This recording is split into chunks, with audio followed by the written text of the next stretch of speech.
The scars on Eliza Mitchell's face told a story that most people were too afraid to read.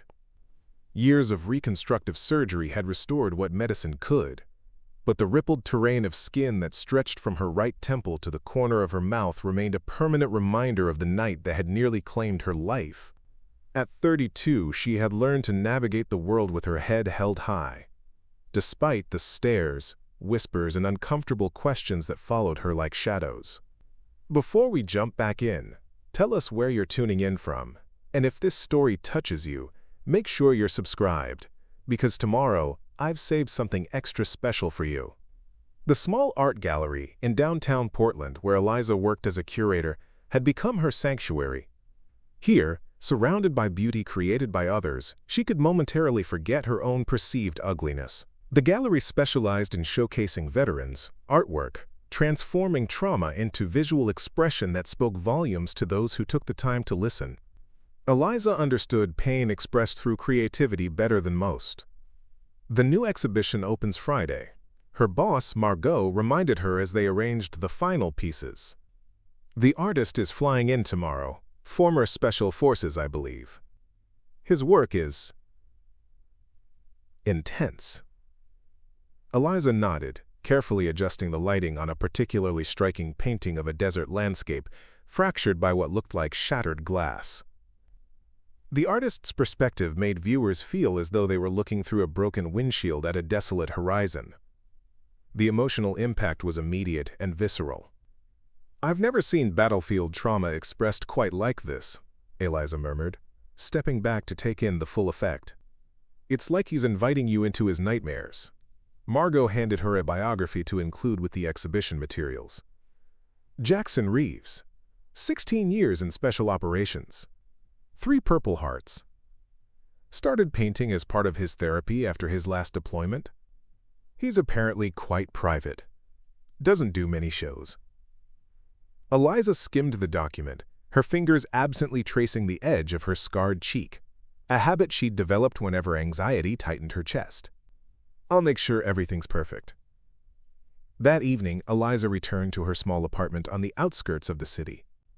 The space was meticulously organized, filled with books and small art pieces she'd collected over the years. No photographs adorned her walls or shelves, no visual reminders of the person she'd been before the accident. She stood before her bathroom mirror, a nightly ritual that never became easier. Slowly, she removed the makeup that helped minimize the appearance of her scars. The cream-colored foundation came away, revealing the true landscape of her face. The jagged line where glass had torn through skin, the subtle depression where bone had been reconstructed, the slight asymmetry that no surgeon could fully correct. "You are more than this," she whispered to her reflection, repeating the mantra her therapist had given her years ago. Sometimes she believed it. Tonight wasn't one of those times. Her phone chimed with a message from her sister Kate. "Mom's trying to set you up with someone from her church again. Told her you're seeing someone. You're welcome. Maybe try actually dating someday." Preparing and narrating this story took us a lot of time, so if you are enjoying it, subscribe to our channel. It means a lot to us. Now back to the story. Eliza sighed, leaving the message unanswered. Dating had become a concept as foreign to her as feeling completely comfortable in her own skin. The few attempts she'd made over the years had followed a predictable pattern. Initial interest, followed by poorly disguised discomfort, when her dates realized her scars weren't just a temporary condition that could be overlooked or forgotten. Her last relationship had ended 3 years ago with words that still echoed in her mind during her darkest moments. "I care about you, but I don't think I can handle this forever." The stares when we're out, the questions. "I'm sorry, Eliza. You deserve someone stronger than me." She'd smiled through tears and told him she understood. Because she did. The burden of loving someone like her required a strength few possessed. The following morning, Eliza arrived at the gallery early, determined to perfect every detail of the exhibition before the artist's arrival. She moved through the space with practiced efficiency, adjusting lighting, checking labels, ensuring each painting was positioned to create the narrative flow they'd designed. The paintings told a story of war and homecoming, of violence and stillness, of brotherhood and profound isolation. Jackson Reeves had an extraordinary ability to convey complex emotional states through color and composition. One piece in particular captured Eliza's attention, a portrait of a soldier, his face half in shadow, half in harsh light. The visible side showed strength and determination, while the shadowed side seemed to conceal something broken and vulnerable. The gallery door chimed shortly before noon, and Eliza straightened her blouse, automatically turning her less scarred side toward the entrance. Another unconscious habit developed over years of social self-preservation. "Mr. Reeves," Margot called out, "welcome to Crossroads Gallery. We're honored to host your first West Coast exhibition." Eliza turned, professional smile in place, and found herself momentarily speechless. Jackson Reeves stood in the gallery entrance, his presence commanding the space without apparent effort. He was tall, with broad shoulders and the lean, powerful build of someone whose physical training had become ingrained rather than pursued. His dark hair was cut short, silver threading through the temples, despite his appearing to be in his early 40s. But it was his face that caught and held Eliza's attention. The left side was strikingly handsome, with a strong jaw and features that might have graced magazine covers in another life. The right side told a different story. A severe burn scar extended from his hairline down his neck, disappearing beneath his collar. His right ear was partially missing, and that eye was slightly narrowed by the pull of damaged tissue. He was the most beautiful man Eliza had ever seen. "Thank you for having me," he said, his voice deep and measured. His eyes, one brown, one slightly clouded, scanned the gallery before landing on Eliza. Something flickered across his expression. Recognition, perhaps, though not of her specifically. Recognition of something shared. "This is Eliza Mitchell, our curator," Margot introduced. "She's been overseeing every detail of your exhibition." Jackson extended his hand, and Eliza stepped forward to shake it. His grip was firm but gentle, his hand calloused and warm around hers. "You've done beautiful work with the space," he said. "The progression feels right. Your paintings made it easy," Eliza replied, finding her voice. "They have a natural narrative flow. Even the ugly parts?" he asked, with the hint of a smile that transformed his face into something even more compelling. "Especially those," she answered without hesitation. "They're the most honest." Something passed between them in that moment, an understanding that transcended the professional interaction of artist and curator. Jackson held her gaze a beat longer than necessary before Margot guided him through the exhibition, pointing out the promotional materials and discussing the opening reception scheduled for Friday evening. Eliza followed, making notes as Jackson occasionally suggested minor adjustments to the lighting or positioning of certain pieces. His artistic vision was precise, but he expressed his preferences with a respectful appreciation for the work they'd already done. "The centerpiece should be illuminated from above, not the side," he explained, gesturing to the largest canvas, a breathtaking depiction of a desert night sky above a military encampment. "The shadows matter as much as the light." Eliza nodded, immediately understanding. "Like memory," she said quietly. "The things we can see clearly, and the things we can only sense in the periphery." Jackson looked at her with unexpected intensity. "Exactly like that." As they completed the walkthrough, Margot excused herself to take a phone call, leaving Eliza and Jackson standing before the half-shadowed portrait that had captivated her earlier. "This one's different from the others," she observed. "More personal." Jackson nodded, his expression guarded.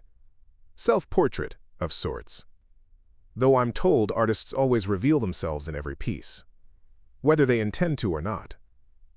"Is that why you started painting? To reveal or to conceal?" "Both," he admitted.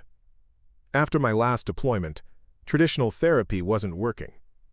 Words felt inadequate for what I'd experienced, what I was feeling. A VA counselor suggested art therapy."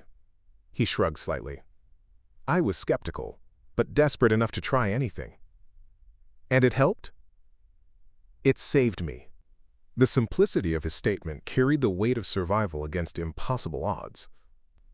Eliza felt a sudden, powerful connection to this man who understood transformation through trauma. "Your work will resonate with many of our patrons," she said, "especially the veterans who visit our gallery." "And what about you?" Jackson asked, his gaze steady. "Does it resonate with you?" The directness of his question caught her off guard. "I'm not a veteran." "Neither are most people who connect with art," he replied. "But some understand darkness without having worn a uniform." Eliza felt exposed, as though he could somehow see past her carefully constructed professional facade to the broken places she tried to hide. "I should check on the lighting adjustments," she said, retreating to safer conversational ground. Jackson didn't press, but his eyes followed her as she moved around the gallery, making the changes they'd discussed. There was no pity in his gaze, something Eliza had become acutely attuned to detecting, only quiet curiosity and perhaps recognition. When Margot returned, she invited Jackson to lunch to discuss final details for the opening reception. "Eliza, you'll join us, of course." Before Eliza could formulate an excuse, Jackson spoke. "I'd appreciate your input on which pieces to highlight during my artist talk." The restaurant Margot had chosen was upscale and busy, the type of place Eliza typically avoided due to the inevitable stares. She positioned herself at their table with her scarred side away from the main dining room, a maneuver so practiced it was nearly unconscious. "You don't need to do that," Jackson said quietly as Margot excused herself to speak with a patron she recognized. "Do what?" Eliza asked, though she knew exactly what he meant. "Hide." He touched the burned side of his face briefly. "It doesn't work anyway. People see what they want to see." Eliza felt a flush of embarrassment, followed by a flicker of defiance. "It's not about hiding, it's about control. I decide how much of myself to present and when." Jackson considered this, then nodded. "Fair enough. Control matters when so much has been taken from you." The simple acknowledgement of her reality, without judgment or unwanted sympathy, loosened something tight in Eliza's chest. For the first time in years, she turned fully toward someone, allowing her entire face to be seen in the harsh light of day. Jackson held her gaze, his eyes taking in her scars with the same thoughtful attention he might give to studying a painting. "Car accident?" he asked. "Yes. 7 years ago. Drunk driver crossed the median." The words were clinical, divorced from the emotional trauma they represented. "You?" "IED in Afghanistan. 5 years ago. Last deployment." Their histories exchanged with military efficiency, they fell silent as Margot returned to the table. The conversation shifted to exhibition details. Expected attendance, media coverage, sales procedures. But underneath the professional discussion, something elemental had changed between Eliza and Jackson. After lunch, Jackson asked to return to the gallery alone to spend more time with the space. "I need to feel how it all works together before Friday," he explained. "My process," he added with a self-deprecating smile. "Of course," Margot agreed. "Eliza can let you in and lock up when you're finished. I have appointments this afternoon." Back at the gallery, Eliza unlocked the door and stepped aside to let Jackson enter. The space felt different with just the two of them. More intimate, charged with unspoken recognition. "Would you mind if I asked about your story?" Jackson said after several minutes of silence as they moved through the exhibition. "Not the clinical version. The real one." Eliza hesitated. She rarely spoke about the accident, especially with someone she'd just met, but Jackson's presence carried an unusual sense of safety. Perhaps because he bore his own visible wounds, perhaps because his art revealed someone intimately familiar with trauma. "It was raining," she began, the words coming slowly at first. "I was driving home from graduate school. I was studying art history. The road was slick, but I was being careful." She paused, her hand unconsciously rising to touch her cheek. "They said he was 3 times over the legal limit. He crossed the center line so fast I didn't have time to react." Jackson listened without interruption, his eyes never leaving her face. "The impact shattered my windshield. Metal and glass." She swallowed hard. "I was trapped for almost an hour before they could cut me out. I remember the rain falling on my face through the broken windshield, mixing with the blood. I remember thinking it was strange, that I could feel the raindrops but not the pain." "Shock," Jackson said quietly. Eliza nodded. 17 surgeries over 3 years. The doctors called it a miracle that I survived, that I didn't lose my eye or suffer brain damage. A bitter smile curved her lips. Everyone kept telling me how lucky I was. As if gratitude is the only acceptable response to surviving, Jackson observed. Exactly. Eliza felt the unexpected sting of tears and blinked them away. The physical recovery was excruciating but straightforward. The rest, she gestured vaguely at herself, learning to live in a body and face that no longer feel like yours. Watching relationships change because people can't separate who you are from what happened to you. That's the part they don't prepare you for. Jackson moved to stand beside a painting of a desert landscape at dawn, colors bleeding from darkness into light at the horizon. This is the first piece I painted after I was cleared to leave the hospital, he said. I couldn't sleep. Nightmares, pain, whatever you want to call it. I would watch the sun rise every morning from my apartment window, counting another night survived. Eliza studied the painting with new understanding. The violence of the color transition wasn't just artistic expression, it was experiential truth.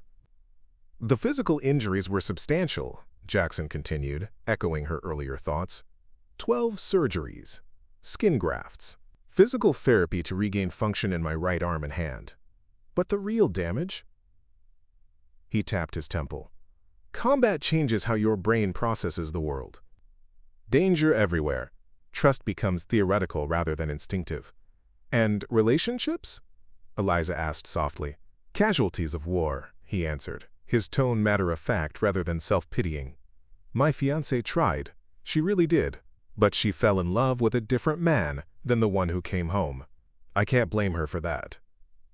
They moved through the gallery in silence after that, a shared understanding eliminating the need for words. As they approached the self-portrait again, Jackson paused. Would you have dinner with me tonight? He asked, turning to face her directly. Not as the artist and curator. Just as people. Eliza felt a surge of panic, followed by an equal measure of longing. The invitation was both terrifying and exactly what she wanted. I don't date much, she admitted. Neither do I, Jackson replied with a slight smile. But I'd like to talk with someone who doesn't need the painful parts explained. The simplicity of his request disarmed her final defenses. Yes, she said. I'd like that. They agreed to meet at a small restaurant near the river at 7. As Jackson left to check into his hotel and rest before dinner, Eliza found herself standing alone in the gallery, surrounded by his paintings, visual testimony of a soul that had been broken and painstakingly reassembled, just like her own. For the first time in years, she felt a stirring of possibility, not despite their scars, but somehow because of them. Two people who had learned the hard lessons of living with visible reminders of their worst moments, who might understand each other in ways others never could. Eliza left the gallery and walked to her car, conscious of passers-by glancing at her scarred face. But for once, their attention felt distant and unimportant. Tonight, she would have dinner with a man who saw her, all of her, without flinching. A man whose own scars had not diminished his strength or humanity, but somehow enhanced both. As she drove home to prepare for the evening, Eliza realized she was smiling, a full, unguarded expression that used every muscle in her face, including those mapped by scar tissue. The sensation was unfamiliar but welcome, like the first warmth of spring after a particularly brutal winter. Perhaps they were both too damaged for conventional notions of love and beauty. Or perhaps they were perfectly matched, their broken places aligning in ways that made them stronger together than apart. Tonight would be the first step toward discovering which was true. Eliza arrived at the Riverside restaurant 20 minutes early, a habit born from years of social anxiety. Being first meant selecting the optimal table, one where lighting was forgiving, where she could position herself to minimize exposure of her scarred profile. Tonight, however, she deliberately chose a table in the center of the outdoor patio, fully illuminated by string lights that crisscrossed overhead like earthbound stars. This small act of courage made her heart race more than the prospect of the date itself. The hostess had done a double take when Eliza requested the table, clearly expecting her to prefer something more secluded. But tonight was about visibility, about stepping into the light rather than hovering at its edges. Jackson arrived precisely on time, his punctuality another trait they apparently shared. He wore dark jeans and a charcoal button-down shirt that accentuated his broad shoulders. A silver watch glinted at his wrist. practical, not ostentatious. His eyes found her immediately, and the hint of surprise at her chosen location was followed by a smile of recognition. "You're braver than I am," he said by way of greeting, taking the seat across from her. "My first instinct was to request the darkest corner." "I'm testing a theory," Eliza replied, surprising herself with her candor. "That hiding makes things worse. That the anticipation of stares is more painful than the stares themselves." Jackson nodded, considering her words. Military strategy. Face the enemy directly, rather than waiting for an ambush. His tone was light, but his eyes held understanding. "And how's the experiment going so far?"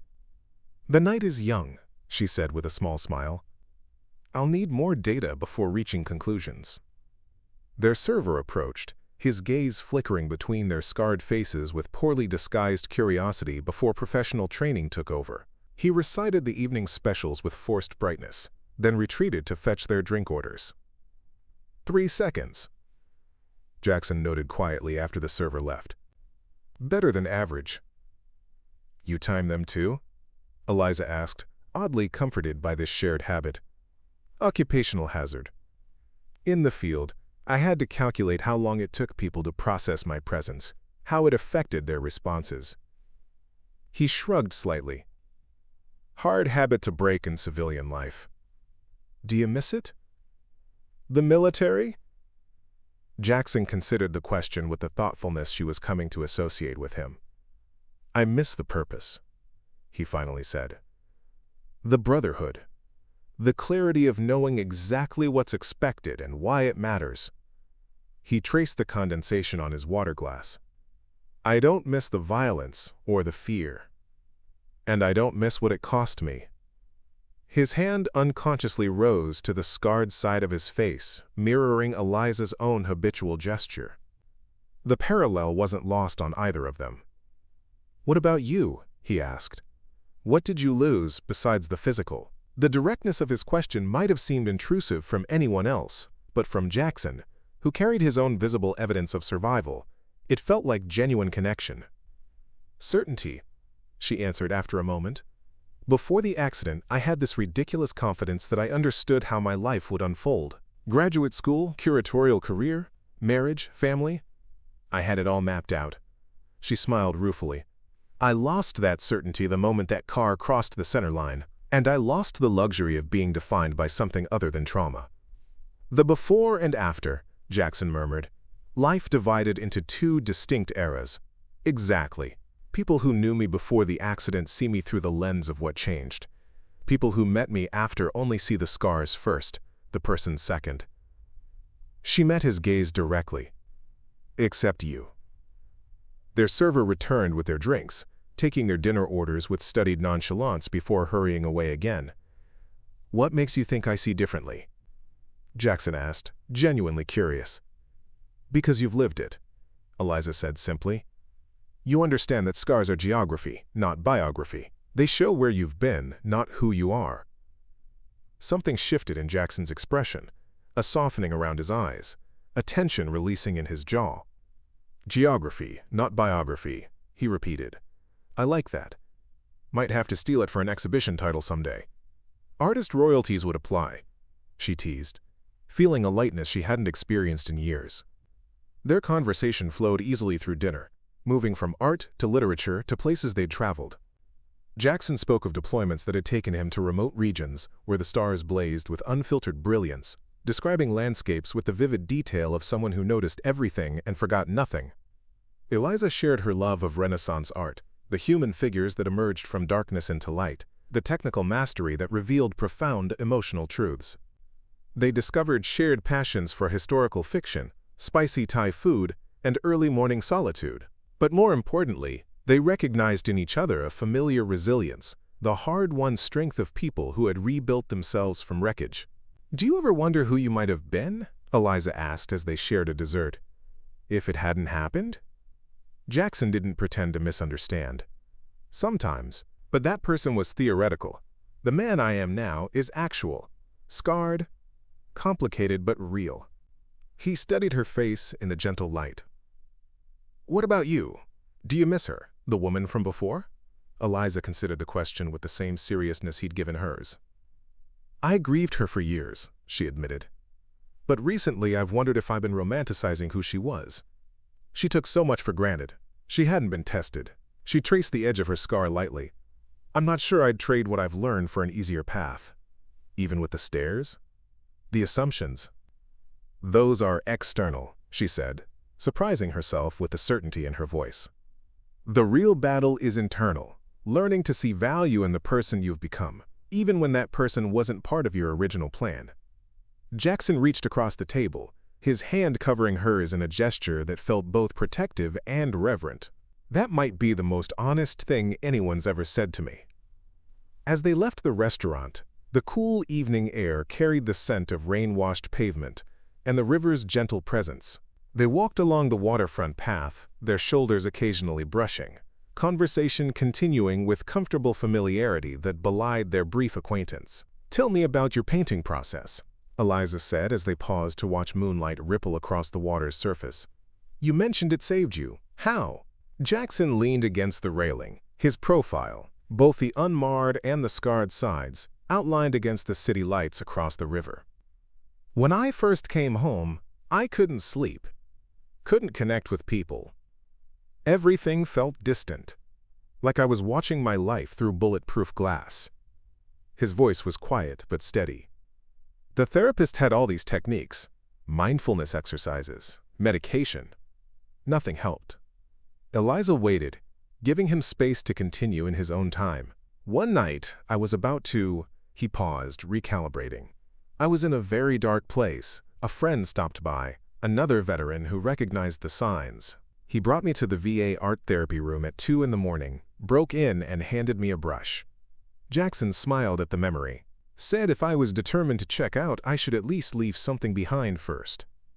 What did you paint? Eliza asked softly. A mess, Jackson laughed. Absolute chaos. Colors that shouldn't go together, no technique, just raw emotion transferred to canvas. He turned to face her fully. But for those hours, I was completely present. Not numb, not disconnected. Just there, with all the pain and rage and grief. It was the first time since the explosion that I felt fully alive. And you kept painting. Every day since. Some days it's therapeutic. Some days it's discovery. Some days it's just discipline. But it anchors me to the world. They continued walking, the city quieting around them as evening deepened toward night. When they reached a small park overlooking the river, Jackson gestured to a bench. Something I've been wondering, he said as they sat down. Your gallery specializes in veterans, art. Is that connection personal for you? Eliza watched the river's dark current, gathering her thoughts. My brother served in Iraq. 2 tours. He came home physically intact, but changed. Art became his language when words failed him. She tucked a strand of hair behind her ear. He died 4 years ago. Suicide. Jackson's intake of breath was sharp but controlled. I'm sorry, Eliza. The gallery was Margot's idea, but I embraced it as a way to honor him. To create space for the stories that need telling, especially when conventional language isn't adequate. Is that why my work resonated with you? He asked, without judgment or expectation. Partly, she acknowledged, but it's more than that. Your paintings have an authenticity that transcends the specific trauma that inspired them. They speak to universal experiences of fracture and restoration. They sat in companionable silence for several minutes, watching the occasional boat pass on the river, lights reflecting in wavering patterns across the water's surface. May I ask you something personal? Jackson finally said. After everything we've shared tonight? Eliza smiled. I think we're past the need for disclaimers. Fair enough. He turned slightly to face her. Have you had relationships since the accident? Real ones, not just dates that didn't go anywhere? The question touched on tender territory, but Eliza found she wanted to answer honestly. 1. 3 years ago. It lasted about 8 months. She looked down at her hands, remembering. Daniel was kind, intelligent. He said all the right things about my scars not mattering. I think he even believed it at first. What changed? Quote, reality set in. The stares when we were in public. The awkward questions from his friends and family. The way he'd unconsciously position himself to block my scarred side in photos. She sighed. He didn't have the capacity to live with constant reminders of fragility. Jackson nodded, understanding without her having to elaborate further. Most people can handle the abstract concept of damage. The daily reality is different. What about you? Eliza asked. Since coming home? Nothing serious, he admitted. A few attempts that never developed. I think I sabotaged them before they could fail naturally. His smile was self-deprecating. Preemptive withdrawal is a hard tactic to unlearn. And is that what tonight is? Eliza asked, surprised by her own boldness. An attempt that you expect to sabotage? Jackson studied her face with an intensity that might have been uncomfortable if it hadn't been matched by equal vulnerability. Tonight is unexpected, he said finally. You're unexpected, Eliza. I came to Portland for an exhibition. I wasn't looking for connection. Neither was I, she confessed. I've become quite comfortable in my solitude. Safety is overrated, Jackson said, his voice gentle. We both know it's an illusion anyway. The truth of his words resonated deep within her. Both of them had learned in the most visceral way possible that safety was provisional, that life could shatter in an instant despite all precautions. Perhaps that shared knowledge was what allowed them to speak so openly, to recognize in each other a fellow survivor of life's randomness. It's getting late, Eliza said eventually, though she felt no desire to end their evening. You must be tired from traveling. I should walk you back to your car, Jackson agreed, rising and offering his hand to help her up. Their fingers intertwined naturally, and neither moved to separate as they walked back toward the restaurant where they'd left their vehicles. The physical contact was simple but profound. Warm skin against warm skin, the most basic form of human connection. I'd like to see you again tomorrow, Jackson said as they reached Eliza's car. Not just at the gallery. After. I'd like that too, she replied, finding that she meant it completely. Jackson's eyes held hers for a long moment before he leaned down and placed a gentle kiss on her cheek, the scarred one. The gesture was so unexpected, so perfectly attuned to her unspoken fears, that tears sprang to Eliza's eyes. Good night, Eliza, he said softly. Thank you for seeing me. All of me. Good night, Jackson, she whispered, her voice steadier than she felt. As she drove home through Portland's quiet streets, Eliza realized something fundamental had shifted within her. For years, she had arranged her life around her wounds, physical and emotional, building defenses, creating safe distances, managing expectations. Tonight, for the first time since the accident, she had connected with someone without those barriers. The vulnerability was terrifying. The possibility was exhilarating. The following morning, Eliza arrived at the gallery early, drawn by a combination of professional responsibility and personal anticipation. The final preparations for the evening's exhibition opening required attention to countless details: lighting adjustments, catering arrangements, press materials. But as she moved through the space, checking each element, her mind repeatedly returned to Jackson. Their conversation had left her feeling both exposed and strangely protected, as though by revealing their damaged places to each other, they had created something new and unexpectedly strong. Margot arrived mid-morning, bringing coffee and pastries from the bakery down the street. You seem different today, she observed, handing Eliza a steaming cup. More present. Eliza smiled, accepting both the coffee and the observation. The exhibition is coming together beautifully. Jackson's work deserves this recognition. I wasn't talking about the exhibition, Margot said with knowing kindness. But I'm glad to hear it's going well. Before Eliza could respond, her phone chimed with a message from Jackson. May I bring you coffee? Already at the cafe across the street. The simple courtesy made her smile. Already have coffee, she texted back, but company would be welcome. Gallery open. He appeared minutes later, carrying his own cup and wearing the easy confidence of someone who belonged exactly where he was. Margot greeted him warmly, then excused herself to handle phone calls, leaving them alone among his paintings. "Sleep well?" Jackson asked, his eyes searching her face with genuine interest. "Surprisingly, yes," Eliza admitted. "You?" "Better than I have in a new place for years," he said. "Must be the Portland air."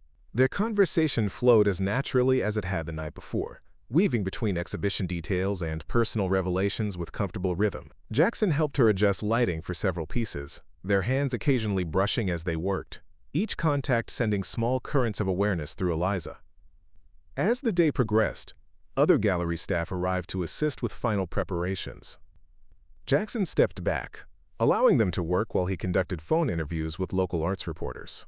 Eliza watched him from across the gallery, struck by how differently he carried himself today. More open, less guarded, his scarred side no longer angled away from others' view. She recognized the change because she felt it in herself. Something about their shared recognition had diminished the weight of visibility. The stares still came, they always would, but their power to wound had somehow lessened. By late afternoon, the gallery was transformed for the evening reception. White wine chilled in ice buckets, elegant hors d'oeuvres were arranged on silver trays, and soft jazz played through hidden speakers. Jackson disappeared to change clothes at his hotel, promising to return before the first guests arrived. Eliza took the opportunity to go home and prepare herself as well. In her bathroom, she studied her reflection with new eyes. For years, she had applied makeup with scientific precision, using techniques learned from medical cosmetologists to minimize her scars. Today, she opted for a lighter approach, enhancing her features without attempting to disguise the marks of her survival. She chose a deep blue dress with an asymmetrical neckline that drew attention to her elegant neck and shoulders, rather than attempting to distract from her face. Her hair, usually styled to partially shield her scarred cheek, she wore pulled back, exposing her entire face to view. The woman who looked back from the mirror was neither the unscathed person she'd been before the accident, nor the carefully camouflaged version she'd presented to the world since. She was simply herself, Eliza Mitchell, with all her history written on her skin. When she returned to the gallery, Jackson was already there, speaking with Margot near the entrance. He wore a tailored charcoal suit that complemented his powerful frame without disguising it, his burned hand resting casually in his pocket rather than hidden from view. The moment he saw her, his conversation with Margot faltered mid-sentence. His eyes took in her appearance, the exposed scars, the confident posture, the direct gaze, and something like pride mixed with admiration filled his expression. "You look beautiful," he said when she reached them, his voice low enough that only she could hear. "So do you," she replied, meaning it completely. The exhibition opening proved more successful than even Margot had anticipated. Art critics, collectors, and the general public filled the gallery to capacity, moving through the space with expressions ranging from awe to discomfort to profound recognition. Veterans came in significant numbers, many approaching Jackson to speak in hushed tones about specific pieces that had resonated with their own experiences. Eliza circulated professionally, answering questions about the exhibition and facilitating sales, but her awareness of Jackson remained constant, his location in the room, the cadence of his voice, the way his eyes sought hers across the crowded gallery at regular intervals. During his formal artist talk, Jackson spoke with eloquent simplicity about his journey from combat to canvas. "Art doesn't heal wounds," he told the attentive audience. "It transforms them from something that happened to you into something you created from experience. The pain remains, but it serves a purpose beyond suffering." His gaze found Eliza as he continued. "We all carry marks from life's battles, some visible, some hidden. The question isn't whether we're damaged, it's whether we allow that damage to define us or refine us." The crowd responded with thoughtful applause, several visitors visibly moved by his words. As the evening progressed, Jackson's paintings began selling rapidly, red dots appearing beside pieces throughout the gallery. Margot was ecstatic, pulling Eliza aside to whisper, "This might be our most successful opening ever." But financial success felt secondary to Eliza compared to the emotional impact of the exhibition. She watched as visitors engaged deeply with Jackson's work, many leaving with tears in their eyes or quiet determination in their expressions. His art was doing exactly what the most powerful creative expressions should, connecting human experiences across the boundaries of individual circumstance. As the reception wound down and the last guest departed, Margot insisted on handling the closing procedures. "You two have earned a celebration," she said, shooing Eliza and Jackson toward the door. "I'll see you tomorrow for the artist's workshop." Outside, the night air was cool and refreshing after the crowded gallery. Jackson loosened his tie and took a deep breath. "That was intense," he admitted. "I'm not used to discussing my work with so many people." "You were wonderful," Eliza assured him. "Honest without being overwhelming, accessible without simplifying the complexity." "High praise from the curator," he smiled, offering his arm. "Would you walk with me? I need to decompress before I can even think about sleep." They strolled through Portland's downtown, the late-night streets quieter, but still alive with restaurant patrons and theater-goers. Neither felt compelled to fill the silence immediately, comfortable in the shared understanding that sometimes words were unnecessary. "I watched you tonight," Jackson said, eventually. "The way you chose to be fully visible, it was brave." Eliza considered his observation. "It didn't feel like bravery," she said honestly. "It felt like freedom. Like putting down a weight I've been carrying so long, I forgot how heavy it was." "Freedom," he repeated thoughtfully. "Yes, that's exactly it." He glanced at her, his expression open. "I felt it too. For the first time in years, I wasn't calculating angles or monitoring reactions. I was just present." They found themselves approaching a small park where an impromptu jazz quartet was playing for a scattered audience seated on benches and low walls. The music spilled into the night air, saxophone, piano, bass, and drums interweaving in complex harmonies that spoke of both sorrow and joy. Without discussion, they stopped to listen, finding space on a stone wall beneath a flowering cherry tree. The musicians played with the intuitive connection of people who had performed together for years, each supporting the others while finding space for individual expression. "It's like a conversation," Eliza observed quietly. "Each voice distinct, but creating something larger together." Jackson nodded, his shoulder warm against hers in the cool evening. The best kind of conversation, where nobody dominates and nobody disappears. The insight struck Eliza as profoundly applicable to human relationships as well.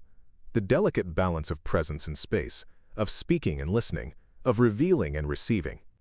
What she and Jackson had begun to build felt like that, each fully present, neither diminished by the other's strength. As the quartet finished their set to enthusiastic applause, Jackson turned to face her directly. "Eliza," he said, her name almost a question. "I leave Portland in 4 days." The reminder of his temporary presence sent a sharp pang through her chest. "I know. I've never believed in rushing intimacy," he continued.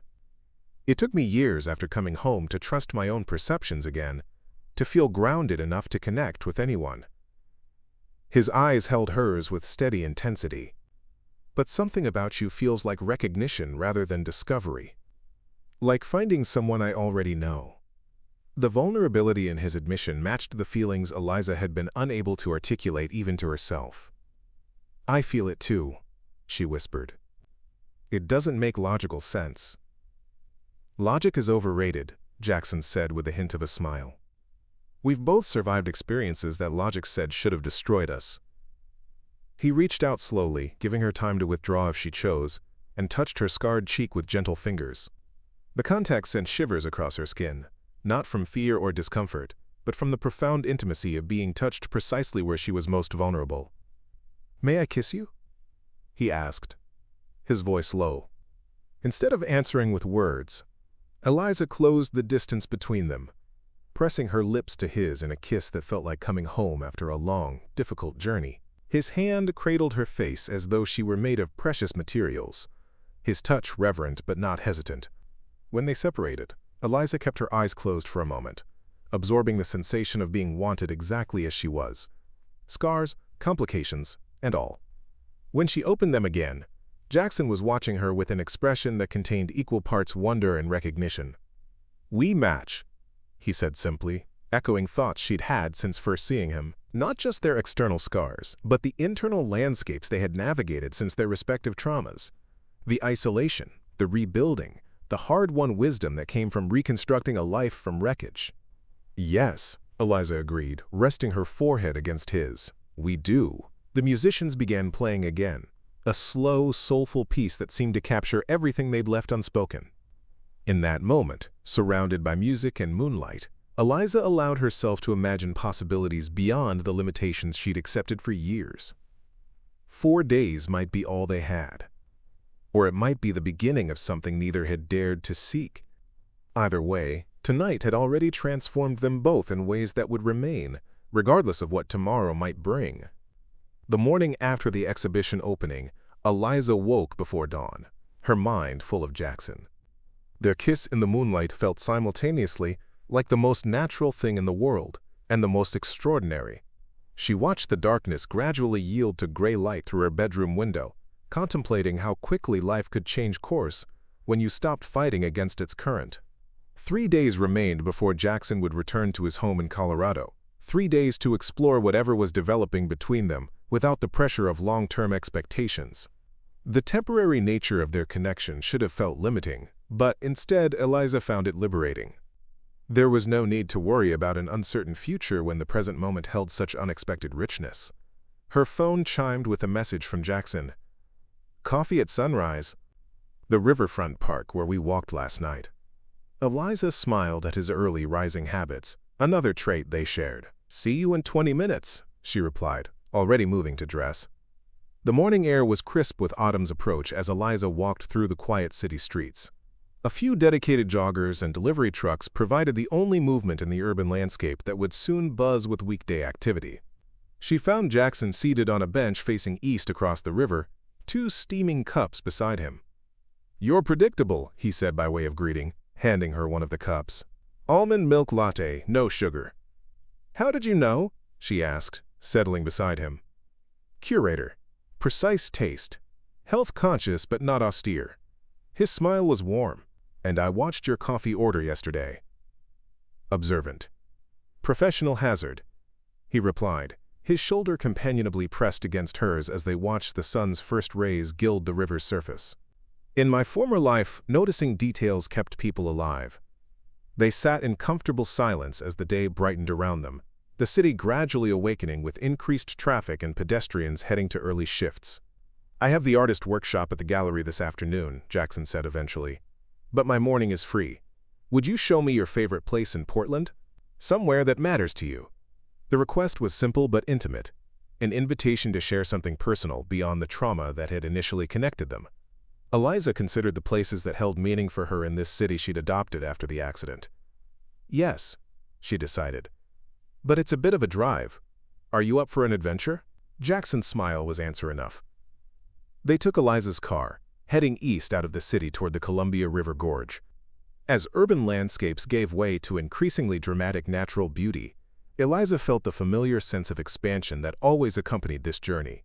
The massive river carving its ancient path, the towering cliffs rising on either side, perspective lived here, among geological features that had witnessed millennia of human drama without judgment. "After the accident," she explained as they drove, "when I was still in the worst stages of recovery and self-hatred, my sister brought me out here. I was furious with her at first. I didn't want to be seen in public, especially somewhere so beautiful when I felt so ruined." Jackson listened attentively, his gaze alternating between her and the spectacular scenery unfolding outside the windows. "But she insisted," Eliza continued. "She parked at this overlook, practically dragged me to the viewpoint, and made me look not at myself but at this." She gestured toward the panoramic vista of river, forest, and stone. She said, "The world is still beautiful, Liz. And so are you. Different now, but still part of all this beauty." They pulled into the parking area for Crown Point, the historic Vista House perched on a cliff 733 feet above the Columbia River. Despite the relatively early hour, a few tourists were already photographing the breathtaking views. I come here whenever I need perspective, Eliza said as they walked toward the stone parapet. Whenever I start feeling that my scars are the most important thing about me. They stood side by side at the overlook, the vast gorge stretching before them, the powerful river winding its way toward the distant Pacific. Wind tugged at their clothing and hair, carrying the scent of pine and water. It's humbling, Jackson observed quietly, in the best possible way. Exactly. Eliza turned to face him fully, the morning light illuminating both their scarred faces. When I'm here, I remember that I'm just one small story in something much larger. My pain matters, but it doesn't define the entire landscape. Jackson reached for her hand, his strong fingers intertwining with hers. Thank you for sharing this with me. They explored the historic Vista House with its elegant architecture and educational displays about the gorge's formation and cultural significance. Other visitors occasionally glanced at their scarred faces, but Eliza found herself less conscious of the attention than she had been in years. Jackson's presence beside her somehow made the stares less significant, not because he shielded her from them, but because his own visible scars created a solidarity that diminished their power to wound. After leaving Crown Point, they drove further into the gorge, stopping at a trailhead that led to one of the area's magnificent waterfalls. The forest path was dappled with sunlight filtering through ancient trees, the air cool and fragrant with moss and mineral-rich water. I haven't hiked much since coming home, Jackson admitted as they navigated the trail's gentle incline. Something about forests makes me uncomfortable. Too many places for threats to hide. Combat instincts, Eliza observed. Hard to unlearn. Nearly impossible. He agreed. But this is worth pushing through the discomfort. He gestured to the verdant beauty surrounding them. And having someone beside me who understands makes it easier.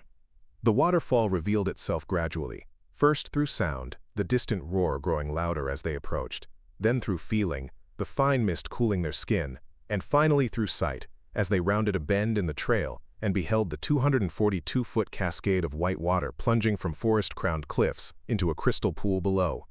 They stood in silence, absorbing the raw power and serene beauty coexisting in perfect balance. Other hikers came and went around them, but Eliza and Jackson remained still, finding something healing in the waterfall's constant motion. Water-shaped stone, Jackson said eventually, not through force, but through persistence. Time and pressure creating something new and beautiful from what was solid and unchanging. Eliza heard the metaphor in his words, like trauma reshaping a life. He nodded, his eyes still on the falling water. Exactly like that. The stone doesn't disappear. It transforms, becomes something it wouldn't have been otherwise. They hiked back to the car in thoughtful conversation, discussing how their respective traumas had changed not just their appearances, but their perceptions, priorities, and capacity for empathy. Neither minimized the loss and pain involved, but both acknowledged the unexpected growth that had emerged from wreckage. I wouldn't wish what happened to me on anyone, Eliza said as they drove back toward Portland, but I can't honestly say I'd choose to be the person I was before either. The unexamined life, Jackson murmured. Something like that. Crisis stripped away a lot of illusions I didn't even know I had. About beauty, about control, about what actually matters in human connection. Jackson's hand rested lightly on her knee as she drove, the casual intimacy feeling both new and somehow familiar. The military has a concept called stress inoculation, he said. The idea that controlled exposure to difficulty builds resilience for future challenges. I think trauma works similarly, though with far less control and far more pain. Involuntary resilience training, Eliza suggested with a small smile. The tuition is brutal, but the education sticks. They returned to Portland just in time for Jackson's afternoon workshop at the gallery. The event had sold out. 25 participants, mostly veterans but some civilian artists as well, gathered to learn about his techniques and creative process. Eliza watched from the back of the room as Jackson guided the group through exercises designed to access emotions that were difficult to verbalize. His teaching style was patient but challenging, creating safe space for vulnerability while pushing participants to move beyond comfortable expression. Art isn't therapy, he told them, moving among the easels where they worked, but it can be therapeutic. The difference matters. Therapy aims to heal. Art aims to transform, to take what is broken, painful, or confusing, and reshape it into something with meaning and purpose. A Marine veteran who had lost both legs in Afghanistan raised his hand. What if you can't find meaning in what happened? What if it was just senseless destruction? Jackson considered the question with respect rather than rushing to provide a packaged answer. Then you create meaning, he said finally. Not by pretending the senselessness doesn't exist, but by refusing to let it have the final word in your story. Eliza felt the truth of his statement resonating in her own experience. The drunk driver who had crossed that center line had created senseless destruction, but the meaning she made from surviving it, that was hers to determine. After the workshop concluded, several participants lingered to speak privately with Jackson. Eliza busied herself with gallery matters, giving him space for these connections that clearly mattered deeply to both him and the veteran seeking his guidance. When the last participant had departed, Jackson found her in the small office behind the main gallery space. His expression was thoughtful, almost reverent. "Thank you," he said simply. "For what?" "For creating spaces like this. For understanding why it matters." He gestured toward the empty gallery where moments before, people had been sharing their most vulnerable truths through art. Places where the wounded can speak their truth without censorship or simplification. They're rare and precious. Eliza felt her heart expand with recognition of the gift they shared, the ability to see beyond surface damage to the deeper humanity beneath. It was a vision hard-won through personal suffering but invaluable for creating genuine connection. "Would you have dinner with me tonight?" she asked. "At my place. Nothing fancy, but I'd like to cook for you." The invitation represented another layer of vulnerability, allowing him into her private space, the sanctuary she had carefully constructed around her solitude. "I'd be honored," Jackson replied, his voice warm with understanding of what the invitation truly meant. Eliza's apartment reflected her curator's eye for composition and balance. Original artwork from gallery artists covered the walls, arranged in thoughtful conversation with each other. Bookshelves lined one wall, filled with volumes on art history, philosophy, and literary fiction. The space was modest in size, but rich in personal significance, each object carefully chosen rather than accumulated. Jackson moved through the rooms with appreciation rather than evaluation, noting details that revealed Eliza's character: fresh flowers on the dining table, a meditation cushion near the window, photographs of landscapes rather than people. "Wine?" she offered, opening a bottle of Oregon Pinot Noir. "Please." As Eliza prepared a simple meal of grilled salmon, roasted vegetables, and wild rice, they fell into easy conversation about the workshop, the exhibition, the unexpected connections that had formed among participants. Jackson leaned against the counter, occasionally helping with small tasks, their movements around the kitchen developing a natural choreography despite never having shared the space before. "Tell me about your home," Eliza said as they sat down to eat. "In Colorado." Jackson described a small house outside Boulder, set against the foothills with views of the mountains. "I need space around me now," he explained. "After years of barracks and shared quarters, after the constant press of people in deployment zones, I crave solitude and distance." "But not isolation," Eliza observed. "No," he agreed. "Just room to breathe. To hear myself think." He took a sip of wine, considering his next words. "I have a studio built onto the back of the house, all windows on 3 sides, looking out at the mountains. That's where I paint, where I feel most at home in myself." "It sounds beautiful." "It is." He met her eyes across the table. "You'd like it." The simple statement contained layers of implication, an acknowledgement of their connection, perhaps even the suggestion of a future visit. Eliza felt her pulse quicken at the possibility. "I probably would," she replied, neither pushing the moment further nor retreating from it.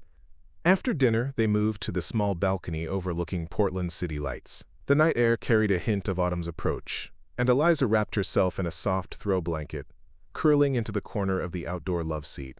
Jackson sat beside her, their bodies not quite touching but close enough to share warmth. 2 days left," she said quietly, naming the timeline they'd both been conscious of since their first connection. "Yes." Jackson's voice held neither regret nor anxiety, just simple acknowledgement of reality. "What happens when you leave?" The question had been forming in Eliza's mind since their kiss the previous night, but she'd hesitated to voice it, afraid of placing expectations on something so new and fragile. Jackson turned to face her, his scarred profile outlined against the city lights beyond. "I don't know," he admitted. "I'm not good at this, at opening possibilities rather than closing them, at living with uncertainty." "Neither am I," Eliza confessed. "The accident made me cautious, protective of what little control I have left. And yet, here we are." His smile was gentle, both stepping into something neither of us planned for. Eliza reached for his hand, tracing the lines of his palm with her fingertips. "I don't want to waste these days worrying about what comes after," she decided. "Whatever happens when you leave, this connection is real and valuable exactly as it is right now." Jackson's expression softened, relief and gratitude replacing the tension that had creased his brow. "You're right. Present tense matters more than future conditional." He leaned forward, closing the distance between them with deliberate slowness, giving her time to pull away if she chose. Instead, Eliza met him halfway, their lips finding each other with the same natural certainty that had characterized their conversations from the beginning. This kiss was different from their first, deeper, more exploratory, carrying the promise of greater intimacy to come. Jackson's hand cradled her face with exquisite gentleness, his thumb tracing the line of her scar as though memorizing its topography. When they parted, Eliza kept her eyes closed for a moment, absorbing the sensation of being desired exactly as she was, not despite her scars but somehow inclusive of them, as integral to the woman she had become as any other aspect of her being. "Stay," she whispered, opening her eyes to find his gaze steady on hers. "Tonight."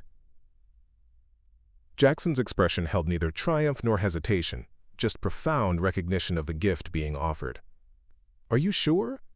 In answer, Eliza stood and held out her hand to him. He took it, rising to follow her inside, closing the balcony door on the city lights beyond. Later, in the gentle darkness of her bedroom, Eliza experienced a kind of liberation she had thought forever lost to her.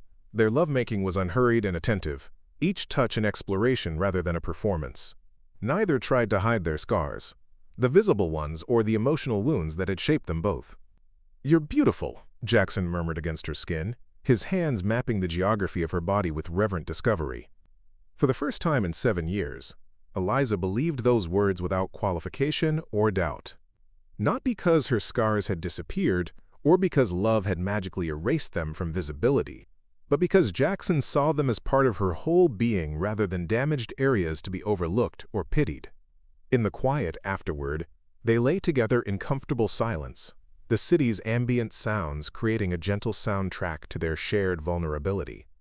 Jackson's fingers traced lazy patterns on her shoulder, while Eliza's head rested on his chest, listening to the steady rhythm of his heartbeat. "Tell me something you've never told anyone," she said softly, feeling brave in the darkness. Jackson was silent for so long that Eliza wondered if he'd fallen asleep. Finally, his voice came low and thoughtful in the darkness. "I almost didn't come home," he admitted. "After the explosion, I had opportunities to stay in the war zone, to take increasingly dangerous assignments." His hand stilled on her shoulder. "Part of me wanted that. A clean ending rather than this complicated survival." Eliza absorbed his confession, recognizing the courage it took to voice such a truth. "What changed your mind?" "My team," he said simply. Men who'd been injured themselves, who were fighting their own battles with recovery and reintegration. I realized I couldn't ask them to value their lives if I wasn't willing to value my own. He pressed a kiss to the top of her head. "Your turn. Something you've never told anyone." Eliza considered what truth she'd kept hidden, even from those closest to her. "I used to practice responses," she confessed, "in the mirror. Different ways of answering when people ask about my scars. I'd rehearse sounding casual, unbothered, like it was just an interesting story rather than the dividing line in my life. And now? Now I just tell the truth. It happened. It changed me. I'm still here." Jackson's arms tightened around her, his body curved protectively around hers, as though to shield her from memories that could no longer be prevented. "The simplest truths are the hardest won," he murmured.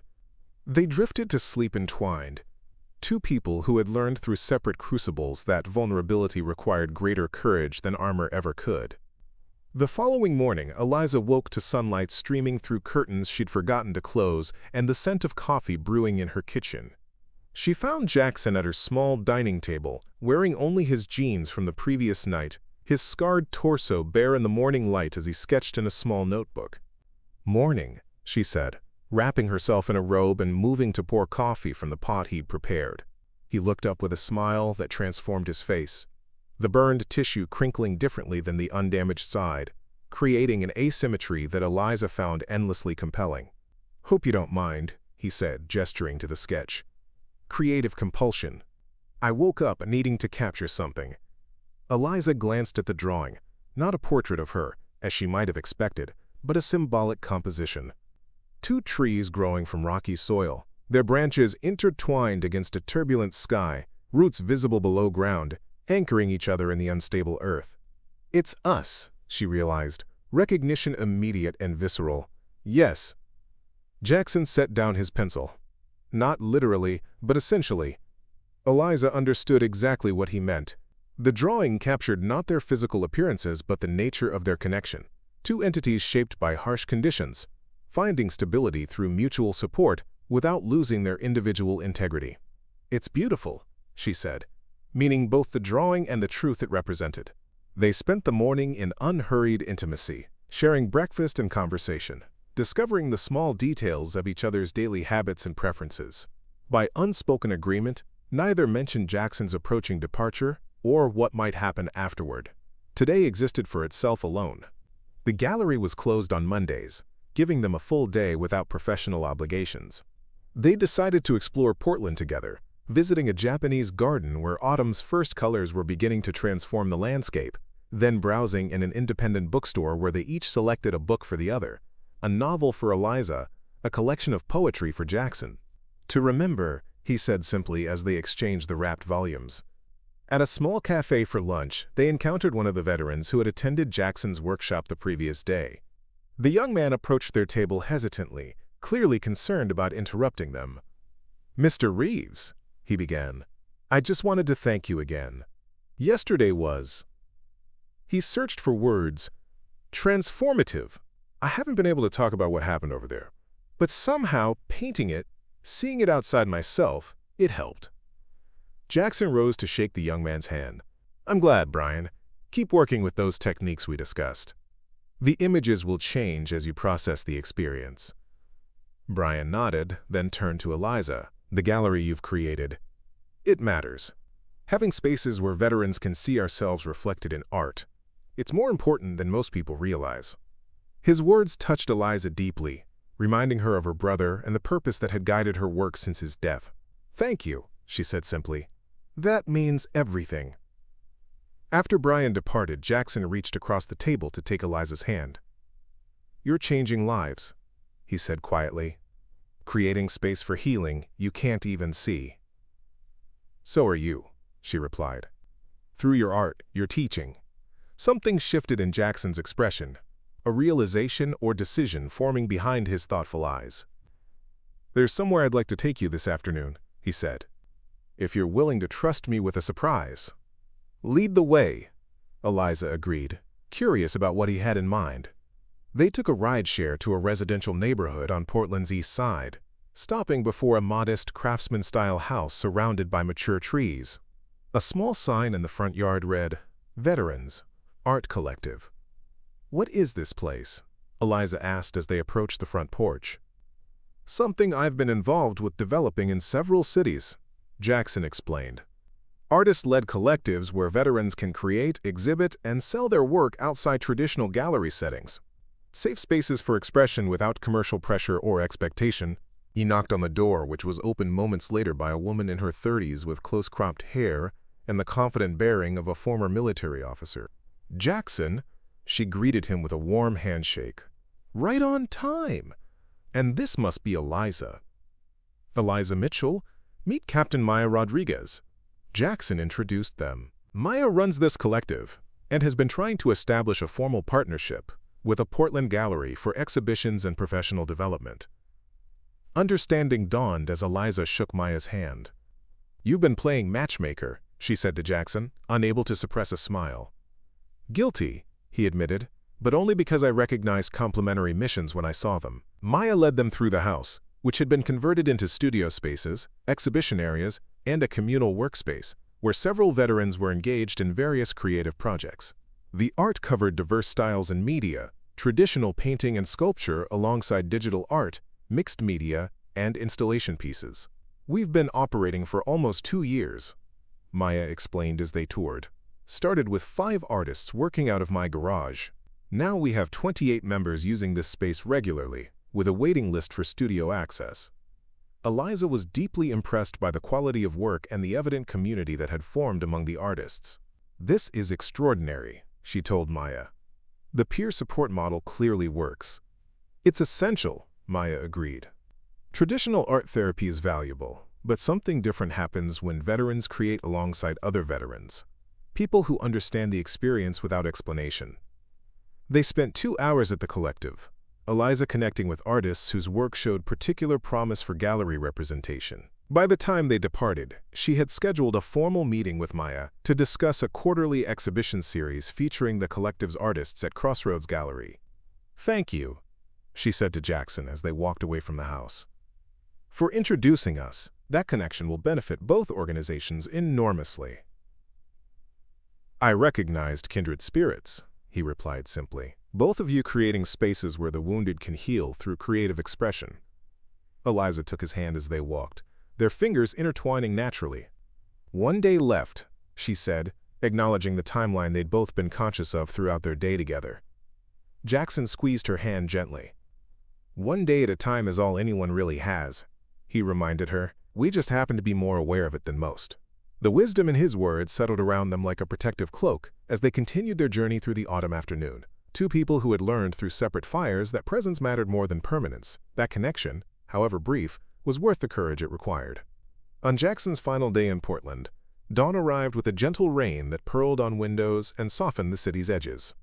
Eliza woke to find him standing by her bedroom window, watching raindrops trace silver paths down the glass. The quiet contemplation in his posture spoke of a man accustomed to holding emotional weight with dignity rather than complaint.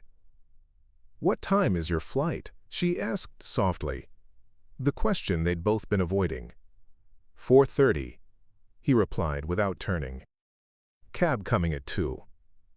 The hours suddenly seemed preciously few, each minute more valuable than the last. Eliza rose and joined him at the window, wrapping her arms around his waist from behind, her cheek resting against the scarred landscape of his back. She felt his deep breath, the subtle tension in his muscles that betrayed his struggle with their impending separation. "Let's make it count," she said, determination replacing the melancholy that threatened to claim their final hours. "No sadness yet. That can come later." Jackson turned in her embrace, his hands framing her face with careful reverence. "No sadness," he agreed, kissing her with an intensity that spoke of memorization, of creating something lasting from something temporary. They showered together, each washing the other with tender attention that transformed a daily ritual into something sacred. Over breakfast, they discussed the practical matters they'd postponed: exchange of contact information, tentative plans for calls and messages, acknowledgement of the geographic distance between Portland and Boulder.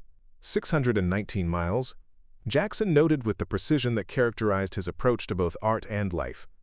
A day's drive, 2 hours by plane. "Not insurmountable," Eliza observed, her tone carefully balanced between hope and realism. "No," he agreed. "Just enough distance to require intention rather than convenience." The rain continued as they walked through the city, sharing an umbrella that created an intimate shelter against the elements. They visited Powell's Books, the massive independent bookstore that was one of Portland's treasures, losing themselves among towering shelves of literature and art volumes.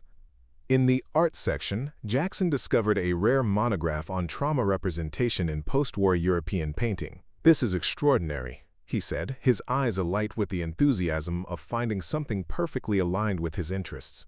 Eliza watched him page through the volume, struck by how fully he engaged with whatever captured his attention, whether artwork, ideas, or her. His presence was complete rather than divided, a quality increasingly rare in a world of constant distraction. "It's yours," she said, taking the book from his hands and heading toward the checkout counter. "A memory to take home." Jackson's expression softened with appreciation for the gesture, understanding that she was giving him something that would connect them across distance, a shared interest, a tangible reminder. They continued exploring the city, visiting a small museum where a contemporary photography exhibition captured moments of human resilience in various global crises. The images were powerful but not exploitative, revealing dignity amidst destruction and hope within apparent hopelessness. "That's what your paintings do," Eliza observed as they stood before a particularly moving photograph of children playing in the ruins of a war-torn neighborhood. "They don't deny the damage, but they refuse to let it be the entire story." Jackson considered her words, his expression thoughtful. "That's the best of what art can do, I think. Bear witness to suffering without surrendering to despair." As noon approached, they found themselves drawn back to the riverside path where they had walked on their first evening together. The rain had subsided, leaving the air washed clean and fragrant with wet earth and river water. They stopped at a small cafe, ordering coffee and sandwiches to take with them to a covered pavilion overlooking the water. "I have something for you," Jackson said as they settled on a bench, protected from the occasional raindrops still falling from tree branches overhead. He reached into his jacket pocket and withdrew a small, flat package wrapped in simple brown paper. Eliza unwrapped it carefully to reveal a miniature painting no larger than her palm, a watercolor study of two trees growing together, their branches intertwined against a stormy sky. It was a refined version of the sketch she had seen him working on that morning in her apartment, but with subtle differences that transformed it from concept to completion. "It's beautiful," she whispered, touched by both the gift itself and the hours he must have spent creating it while she slept or was otherwise occupied. "Look closer," Jackson urged gently. Eliza examined the painting more carefully and noticed that within the texture of the bark on both trees, he had incorporated their initials, not prominently displayed, but integrated into the very structure of the intertwined forms. The discovery made her throat tighten with emotion. "Part of the landscape," she said, understanding the symbolism immediately, "not separate from it." Jackson nodded. "Whatever happens between us, whether this becomes something lasting or remains a beautiful memory, what we've shared these past few days has already changed me. Become part of who I am." The simple honesty of his statement cut through any potential sentimentality, offering truth rather than promises neither could guarantee they would keep. Eliza felt her heart expand with recognition of this rare gift. Connection without possession, depth without demand.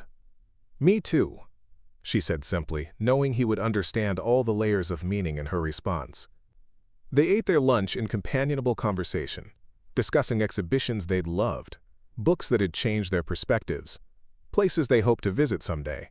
The ordinary exchange carried extraordinary weight, not just sharing preferences, but revealing the architecture of their inner lives, the landscapes that had shaped them beyond their visible scars. As the afternoon advanced toward Jackson's departure time, they walked back toward Eliza's apartment to collect his luggage. The city seemed determined to imprint itself in their memories, offering a perfect autumn day as backdrop to their farewell. Leaves turning gold and crimson along the tree-lined streets, light breaking through clouds in dramatic shafts that illuminated buildings and bridges. "I want you to know something," Jackson said as they neared her building. "Before I leave." Eliza looked up at him, noting the seriousness in his expression. "When I came to Portland, I was considering stopping painting," he admitted. "The exhibition was going to be my last. I felt like I'd said everything I needed to say through my art, that I was just repeating myself, creating variations on trauma without moving forward." The revelation surprised her. His work had seemed so vital, so necessary, not just to viewers but to him. "What changed?" "You," he said simply. "Seeing my work through your eyes, watching how it connected with people at the gallery, at the workshop, but mostly experiencing how completely you saw me, scars and all, without flinching or looking away." They paused beneath a maple tree, releasing occasional crimson leaves that spiraled down around them like benedictions. "I realized I've been painting to be seen," Jackson continued, "to make visible what most people prefer to ignore about war, about trauma, about the complicated aftermath of both. But I'd forgotten what it feels like to actually be seen, as a person, not just as a wounded veteran or a trauma artist. Eliza understood exactly what he meant. Her own life had become divided between those who couldn't see past her scars and those who worked too hard to ignore them. Jackson had offered something different, recognition that included her injuries without reducing her to them. "You've given me that same gift," she told him, seeing without staring, acknowledging without pitying. "Do you know how rare that is?" He nodded, his scarred hand reaching to brush a strand of hair from her face with gentle precision. "I'm going to keep painting," he said. "But differently now. Not just processing what was lost, but exploring what can still be found." The cab arrived at precisely 2 o'clock, the driver waiting patiently as Jackson gathered his luggage from Eliza's apartment. Their goodbye in the privacy of her home was intimate and emotional, a lingering embrace, whispered words of gratitude and affection, promises to stay connected that both hoped they could keep. On the sidewalk beside the waiting cab, they faced each other one final time. "I don't know what happens next," Jackson said honestly. "Long distance is complicated under the best circumstances. And we're both complicated people," Eliza acknowledged with a small smile. "But I know I want to try," he continued, his eyes holding hers with steady conviction, "whatever form that takes." Eliza nodded, her throat tight with emotions she was still learning to navigate. "I want that too." Their final kiss was gentle, rather than desperate, an affirmation rather than a farewell. As Jackson's cab pulled away from the curb, Eliza remained on the sidewalk, watching until it disappeared around a corner. The emptiness that followed was sharp but clean, the natural pain of separation, rather than the familiar ache of rejection or inadequacy. She walked alone back to her apartment, noticing how differently she moved through the city now. Head high, fully present, no longer angling to hide her scarred profile from passers-by. 4 days with Jackson had shifted something fundamental in her relationship with visibility, with her own history etched into her skin. The exhibition would continue for another 3 weeks. Jackson's paintings remained, speaking their truths to gallery visitors even in his absence. Eliza found comfort in caring for his work, in ensuring it received the attention and respect it deserved. Each painting carried echoes of their conversations, insights into the man who had created them from his own transformed pain. That evening, Eliza received a text from Jackson. "Landed safely. Missing Portland already. Or maybe just you." She smiled at the simple honesty of his message, replying, "The city misses you too, especially the parts of it that include me." They established a rhythm of communication in the days that followed, not constant contact that might create unsustainable expectations, but thoughtful exchanges that continued the deep conversations they had begun in person. Jackson sent photos of his studio in Boulder, the mountain views that inspired his work, the new canvases he was preparing for paintings influenced by their time together. Eliza shared images from the gallery, visitor reactions to his exhibition, the developing partnership with Maya's Veterans Art Collective, their professional lives intertwined with personal connection, each supporting the other's work from a distance that somehow felt less insurmountable with each passing day. 2 weeks after Jackson's departure, Eliza received a large envelope from Colorado. Inside was a formal invitation to a new exhibition opening at the Boulder Museum of Contemporary Art, featuring Jackson's latest work. The show was scheduled for 3 months in the future, enough time for planning, for anticipation, for possibilities to take shape. Tucked behind the invitation was a handwritten note. "This new collection wouldn't exist without you. I'd be honored if you could see it first. The guest room is available, but so is mine. No pressure, just possibilities." Eliza traced her fingers over his distinctive handwriting, feeling the imprint of his pen on the paper, tangible evidence of the connection that continued to grow despite geographic separation. The invitation represented more than a professional courtesy. It was an open door to whatever might develop between them, offered without demand or expectation. That night, she called him for the first time since his departure. His voice, warm and immediate, bridged the physical distance between them.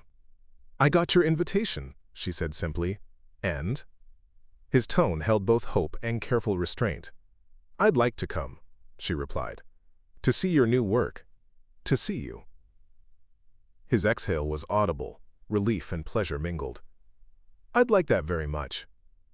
They talked for over an hour, making tentative plans for her visit, sharing the small details of their days that text messages couldn't adequately convey. As their conversation drew to a close, Jackson asked a question that revealed how much he had been thinking about their future. Eliza, there's a curator position opening at the Boulder Museum next spring. Contemporary art with a focus on social impact and community engagement. Would you? He paused, recalibrating. Would something like that interest you, hypothetically speaking, if things continue developing between us? The question hung between them, weighted with implications about potential futures. Neither could predict, but both were beginning to imagine. Hypothetically speaking, Eliza replied carefully, that sounds like exactly the kind of position I'd find compelling, both professionally and personally. Just something to consider, Jackson said, his tone lightened by her receptiveness to the possibility. No pressure. Just possibilities, she finished for him. I like possibilities. After they said goodnight, Eliza stood on her balcony, overlooking Portland's glittering cityscape. For 7 years since the accident, she had constructed her life around limitations. What she couldn't have, couldn't be, couldn't expect. The scarred terrain of her face had become the defining feature of her existence, the dividing line between before and after that nothing could cross. But Jackson had seen her differently. Not as damaged goods or an inspiration for overcoming adversity, but as a complete person whose scars were simply part of her landscape rather than its entirety. That vision had allowed her to see herself differently, to recognize that the story written on her skin was just one chapter in a continuing narrative. 3 months later, Eliza stood in the Boulder Museum of Contemporary Art, surrounded by Jackson's new collection. The paintings revealed a profound evolution in his work, still grappling with trauma and transformation, but with a new element of connection, of bridges built across seemingly unbridgeable divides. The centerpiece was a large canvas titled Geography, Not Biography, a striking composition showing 2 human figures, their bodies mapped like landscapes, scars rendered as rivers and mountain ranges. Their hands intertwined in the center of the painting, where their separate geographies merged into shared terrain. Jackson stood beside her, his arm around her waist, as museum patrons and critics moved through the exhibition with expressions of wonder and recognition. The month since her arrival in Boulder had been a careful exploration of possibility becoming reality, getting to know each other in daily life rather than the concentrated intensity of their first connection. What do you think? He asked quietly, his eyes on the paintings but his attention focused on her response. They're extraordinary, Eliza answered honestly. There's something new here, hope without denial, connection without erasure of individuality. It's beautiful, Jackson. His smile transformed his scarred face, crinkling the damaged tissue in ways that Eliza had come to find endlessly compelling. I had an excellent muse, he said, pressing a kiss to her temple. Not a muse, she corrected gently. A fellow traveler. The exhibition opening was a remarkable success, with critics praising Jackson's evolution as an artist and collectors competing for acquisitions. More meaningful to both of them, however, were the veterans and trauma survivors who approached throughout the evening to express how deeply the work resonated with their own experiences. Your paintings helped me explain to my wife what I couldn't say in words, one former soldier told Jackson, his voice rough with emotion. She's understanding for the first time what I've been carrying all these years. Later that night, in the privacy of the home they had begun to share, Eliza and Jackson sat on his deck overlooking the distant mountains. Stars scattered across the clear Colorado sky, brighter than they ever appeared in Portland's urban glow. I accepted the curator position, Eliza said quietly, watching his expression in the gentle light spilling from the house behind them. I start in April. Joy bloomed across Jackson's face, but tempered with careful consideration. Are you sure? Portland is your home. The gallery, your friends. Portland was where I retreated to heal, Eliza replied thoughtfully. It served its purpose, and I'll always be grateful, but I'm ready for something new now, personally and professionally. She reached across the space between them to trace the line of his scar from temple to jaw, a gesture of intimate familiarity they had developed over their months together. Besides, home isn't necessarily a place. Sometimes it's a person, someone who sees you completely and loves what they see. Jackson caught her hand and pressed a kiss to her palm. "We're quite a pair," he observed with gentle humor. "Most people would say we're too damaged for this to work." "Most people are wrong," Eliza replied simply. "Our scars aren't defects to be overcome or ignored. They're evidence of survival, maps of where we've been and what we've endured to reach this moment." The truth of her words settled around them like a comfortable blanket. Neither could predict the future, what challenges they might face, what healing remained to be done, what new scars life might yet add to their collection. But they had found in each other something rare and precious, recognition that went beyond surface appearance to deeper understanding, acceptance that required no pretense or performance. "I love you," Jackson said, the words emerging with the natural inevitability of dawn following darkness. "Not despite your scars, but including them. All of you." "I love you too," Eliza replied, the phrase she'd once thought might never again belong in her vocabulary. "The whole landscape of you." 6 months later, they stood together on the edge of the Grand Canyon at sunrise, the vast chasm before them painted in layers of amber, crimson, and violet by the awakening sun. They had traveled there to celebrate the 1-year anniversary of their first meeting, choosing a place where nature's most spectacular beauty had been created through millions of years of erosion and fracture. "It's us again," Jackson observed, his arm around Eliza's waist as they gazed into the magnificent abyss. "Beauty created through breaking." Eliza leaned into his embrace, feeling the solid strength of him against the cool morning air. "The Japanese have a concept called kintsugi," she said. "Repairing broken pottery with gold, treating damage as part of the object's history rather than something to disguise. Making the breaks more beautiful than the original," Jackson added, familiar with the concept through his artistic studies. "Exactly." She turned to face him fully, her scarred cheek catching the first direct rays of sunlight. "That's what we've done for each other. Not fixed or erased the damage, but highlighted it with something precious. Made it part of a more beautiful whole."